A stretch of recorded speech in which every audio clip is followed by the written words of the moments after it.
आज मैं आपको शिमला लिए चलता हूँ। बहुत खूबसूरत जगह है, शानदार जगह है, हमारी मरी जैसी है। आलमोस्ट इतनी ही उसकी है बुलंदी, लेकिन शिमला की कुछ ख़ास खूबियाँ हैं। एक ये कि ये पहला पहाड़ी मुकाम है कि जो बर्रे सगीर में मौसम सरमा में दारुल हुकूमत होता था और वहाँ अंग्रेज़ ट्रेन भी लेके गया। दूसरी इसकी ख़ास वजह जो मुझे अच्छी लगी, वहाँ कायदे आज़म का घर था। तीसरी इसकी जो ख़ास खूबी है, 71 की जंग के बाद भुट्टो साहब जब गए दौरे पे, तो इंदिरा गांधी के साथ जिस जगह पे उनकी मुलाकात हुई, जहां एग्रीमेंट हुआ और उसके बाद दोनों मुल्कों में सुलह हुई और जंगी कैदी रिहाई का एग्रीमेंट हुआ, उस जगह पे हमें जाने का मौका मिला। बल्कि उस कुर्सी पे बैठ के हमने तस्वीरें भी बनाई। मज़ेदार बात यह हुई कि वहाँ एक पारसी खातून से मुलाकात हुई जो भुट्टो साहब की बहुत आशिक थी और वो उन पर बिल्कुल मिटी हुई थी। अब तो खैर काफ़ी बूढ़ी हो गई थी, लेकिन ज़ाहिर जिस वक्त भुट्टो साहब गए थे उस वक्त वो भी जवान थे और इनका भी एक यूँ समझे कि आलमे जवानी था। अच्छा, वो उनके बारे में कई कहानियाँ सुना रही थी कि जब उनसे मुलाकात हुई, लोगों से इंटरेक्शन हुआ, वो तो ये भी कह रही थी कि भुट्टो साहब और इंदिरा गांधी के दरमियान एग्रीमेंट नहीं हो रहा था, आलमोस्ट क्लोज़ हो गया था मामला और लगता था कि किसी नतीजे पे नहीं पहुंचेंगे। तो अचानक उन्होंने उसको मेज़बान को उठाया और जिस हॉल में उनकी कुर्सियां लगी थी जहां एग्रीमेंट होना था, वहां से उठा के बिल्कुल साथ एक छोटी सी यूँ समझें कि लॉन था, उसमें चले गए और काफ़ी देर उसमें घूमते रहे, टहलते रहे और जब वापस आए तो दोनों के मूड बहुत खुशगवार थे और आके उन्होंने एग्रीमेंट पर साइन कर दिए। ये तो खैर एक दिलचस्प बात थी। शिमला में जो कुछ चीज़ें मेरे लिए बड़ी अनोखी थी, छोटी छोटी गलियां हैं, हम खूब पैदल भी घूमे फिरे। वहाँ का जो प्रेस क्लब था वहाँ भी गए। उस प्रेस क्लब के सदर ने एक ऐसी बात की जो हम तवक्को नहीं कर रहे थे, पर बात सच थी। उसने कहा कि इंडिया और पाकिस्तान के लोग आपस में मोहब्बत करते हैं, एक दूसरे मिलना चाहते हैं, पर हम सब का जो ताल्लुक़ है कुल एक धमाके की मार है। एक बम कहीं फटता है और उसके बाद सारे ताल्लुकात ज़ीरो हो जाते हैं। हालांकि लोग नहीं चाह रहे होते, पर फिर भी ये हो जाता है। और उसकी बात यानी उस ज़माने में हार्ट टू हार्ट का बहुत मुश्किल कॉन्फ्रेंस हो रही थी, विज़िट्स हो रहे थे और लगता था कि ज़िंदगी दोनों मुल्कों के लोगों के बीच नॉर्मल हो गई है। हमें वहाँ दो तरह के लोगों से मुलाकातें होती थी। जो सिख बरादरी के लोग हैं बहुत अच्छे लगे, बहुत मेहमान नवाज, खुले दिल के मालिक और अच्छी मेज़बानी करने वाले।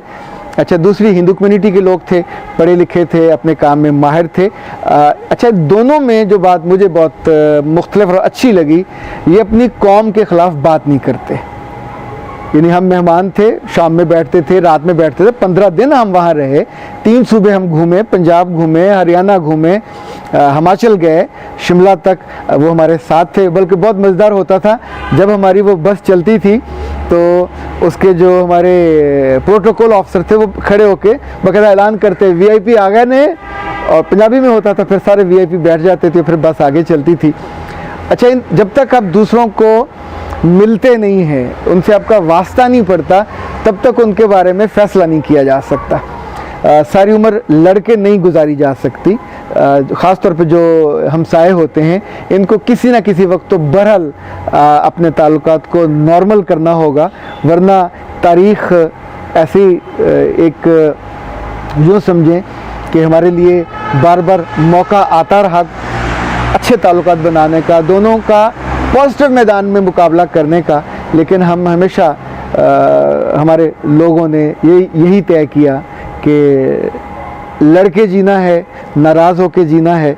हालांकि जी जीना कोई जीना नहीं है, अपने मुल्क का तहफ़्फ़ुज़ करना चाहिए। शिमला में हमारे साथ दिलचस्प वाक़या ये हुआ कि जब सुबह उठे तो सब लोग सोए हुए थे, मैंने उसके TV ऑन किए तो कुछ 26 चैनल मैंने ऑन किए। 26 में से 24 चैनलों पे उस वक्त भजन आ रहे थे। हमारे यहाँ अगर सुबह 26 चैनल ऑन करें तो 26 पे ही ख़बरें और जो पुरानी रिकॉर्डिंग चल रही होती है, स्वाइप PTV के और एक आध और TV पे शायद उस वक्त तिलावत सुबह लगी हुई हो।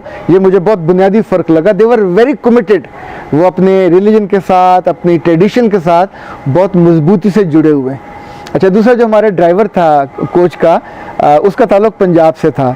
इत्तेफाक ये हुस्न इत्तेफाक हैं, सू इत्तेफाक हैं, वो हिमाचल पहले नहीं गया हुआ था और शिमला तो बिल्कुल नहीं गया हुआ था, लेकिन बस ड्राइविंग ठीक कर रहा था। वहाँ से जब हम होटल से निकले और वापसी का सफ़र था, जलंधर हमने आना था, तो अचानक वो उसने बस को रिवर्स करना शुरू किया तो पता चला कि बस के जो ब्रेक हैं वो फेल हो गए।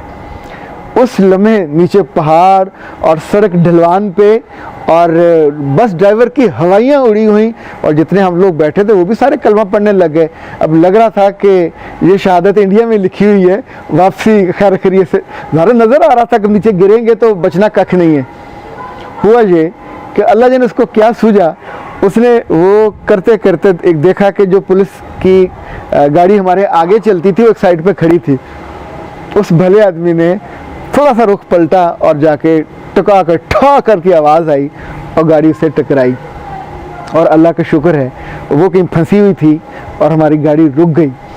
लेकिन वो जो लम्हात थे मौत के इतने करीब, यानी इतने दूर जाके चंद लम्हे पहले यू आर एक्साइटेड एंजॉय कर रहे हैं और अगले लम्हे आपको पता चले कि ज़िंदगी आपके हाथ से बिल्कुल रेत की तरह जो निकल रही है और आप कुछ भी नहीं कर सकते। हमारे साथ जियो, अच्छा उन दिनों जियो नया नया आया था, हमारे साथ जियो के एक रिपोर्टर भी थे। आई डोंट नो क्या हुआ, चंद लम्हों के अंदर पाकिस्तान से फ़ोन आने लग गए। पता चला कि उस जालिम ने वहीं से बैठे बैठे एक जो खबर भेज दी और वो जियो पे पट्टी, चूँकि उन नए नए चैनल आए थे तो पट्टी चलनी शुरू हो गई कि पाकिस्तानी जर्नलिस्टों को हादसा होते होते रह गया शिमला में। और यानी शायद हम किसी को ना बताते, लेकिन वो हमारे आने से पहले ही खबर यहाँ घर घर पहुँच गई और एक परेशानी, खुशी में भी, हैरत में भी और एक्साइटमेंट में भी और सैर में भी मौत ज़िंदगी के साथ लगी रहती है, ये कभी नहीं छोड़ती। ज़िंदगी की हिफाजत करती है और हिफाजत ना करे तो साथ ले जाती है। पर ये ऐसी चीज़ है जिसको भूला नहीं जा सकता। जो भूल जाते हैं वो बहुत तंग होते हैं, जो उनको याद रहती है उनकी ज़िंदगी इसकी हिफाजत में बड़े सलीके से, तरीके से और करीने से गुजरती है।